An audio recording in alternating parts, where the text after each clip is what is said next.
Hello साथीहरु, म गोमा छेत्री। सबैलाई स्वागत छ आजको मेरो यो भ्लगमा हो। र यो आजको चाहिँ हैन, अस्तिको एकादशीको चाहिँ हो।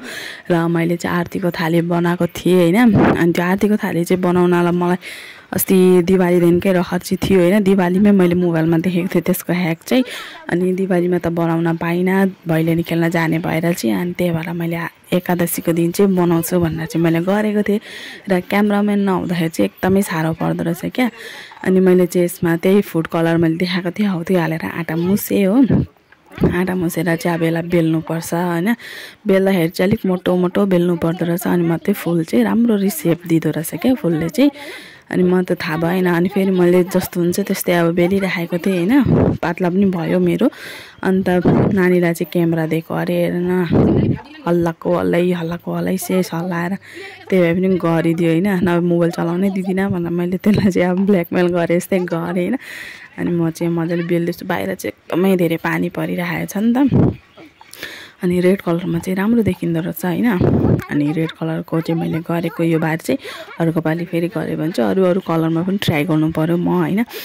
अनि आमाले चाहिँ उता प्रसादहरू ठिक पार्नु हुँदैछ। यो आरतीको थाली बनाउने चाहिँ मेरो कुनै पनि आइडिया थिएन हैन। अनि फेरि हठातसँगले याद आयो। अनि फेरि म बनाउन बसेँ नि त। अनि मैले बेलिसकेर चाहिँ यो काँचकै गिलासले चाहिँ जुन गिलासमा हामी बनाउने त्यही गिलासको सेपमा चाहिँ हामीले काट्नुपर्छ हो। अनि यही गिलासकै सेपमा चाहिँ मैले काटेँ नि त। र मेरो चाहिँ यो बेलाइ चाहिँ अलिक पातला भएछ नि त साथीहरू। अनि पातला हुनको कारणले चाहिँ यसले चाहिँ मलाई धोका दिन्छ जस्तो लाग्यो मलाई हो।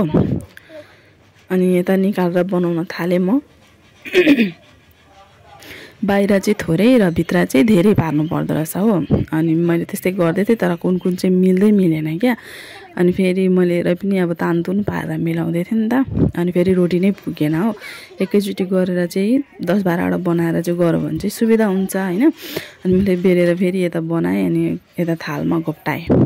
एकेबारे घोप्टाउँदाखेरि चाहिँ एकदम मिलाएर गर्नुपर्छ है। हेर्नु सक्नुहुन्छ यहाँ मेरो भित्र अलिक थोरै भएको छ, बाहिर चाहिँ धेर भएछ नि त। अनि यसलाई चाहिँ अलिक फर्काउनुपर्छ हो। थालमा जुन थालमा आरती गरेँ त्यही थालमा नै घोप्टाउनुपर्छ हामीले। अनि यता घोप्टाइसकेपछि चाहिँ अनि यो मात्रै एकदम खाली लाग्यो नि त। अनि त्यहाँबाट फेरि आँटा गोल पारेर चाहिँ अनि रोल गरेर चाहिँ फेरि छेउछेउमा पनि डिजाइन हान्नु पर्यो भनेर चाहिँ मैले यसरी, यो चाहिँ मेरो आइडिया हो नि त। अनि यो चाहिँ मैले त्यसरी नै गरेँ। अनि कलमको पछाडिकोले चाहिँ दुलो पारेँ नि त। अनि चाहिँ राम्रो देखिन थाल्यो होइन। अनि फेरि त्यही पनि खाली जस्तो लाग्यो क्या। अनि फेरि के गरौँ भयो फेरि मैले अरू कलरमा मुसेको थिइनँ। मुस्दा वाइट